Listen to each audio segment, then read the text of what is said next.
Mais il y a pire, Monsieur le Président, il y a pire. Il y a, vous le savez, et je pense, sans vous dévoiler le secret de la confession, il y a des entreprises qui font des enquêtes sur des individus. Alors, sans les nommer, mais on va essayer d'en nommer une. Prenons Equifax, par exemple. Alors, cette compagnie, qu'est-ce qu'elle fait sur le compte, sur votre compte?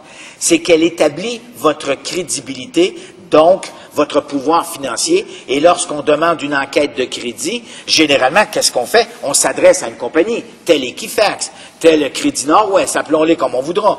Et qu'est-ce qu'elle fait? Cette compagnie enregistre, emmagasine, garde des éléments d'information.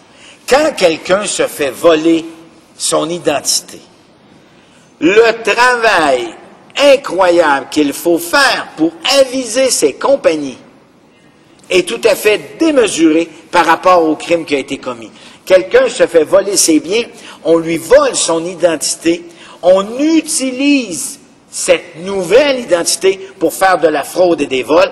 Malheureusement, pour cette personne honnête, malheureusement pour elle, c'est très long et très difficile de faire enlever notre nom comme étant une mauvaise personne chez ces compagnies de crédit. Alors, il était temps, Monsieur le Président, qu'on arrive avec ce projet de loi qui est extrêmement important parce que on arrive enfin au 21e siècle.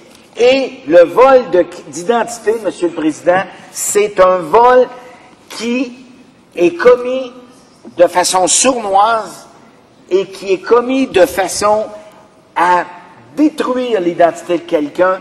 Et bien souvent, ces personnes-là ont extrêmement de la difficulté à revenir et à être capables de pouvoir démontrer que ce n'est pas eux les voleurs, c'est pas eux les fraudeurs. Mais que voulez-vous, on a utilisé mon identité et on n'avait pas le droit de le faire, mais on le fait pareil. Alors ça, c'est illégal, Monsieur le Président. Et il était temps qu'on intervienne. Et également, et on a posé la question tantôt, je vais y répondre, il y a même des compagnies qui sont venues témoigner devant nous qui voulaient avoir des peines minimales d'emprisonnement, Monsieur le Président. Et nous sommes objectés fortement.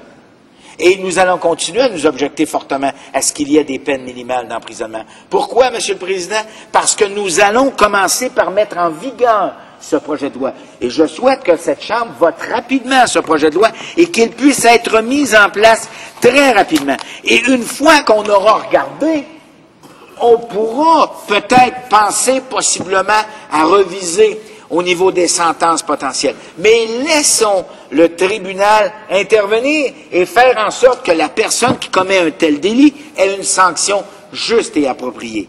Et en terminant, Monsieur le Président, je sais que vous venez de me faire signe il y a quelques instants, mais je vous dirais que nous trouvons important que ce projet de loi puisse enfin arriver en cette Chambre.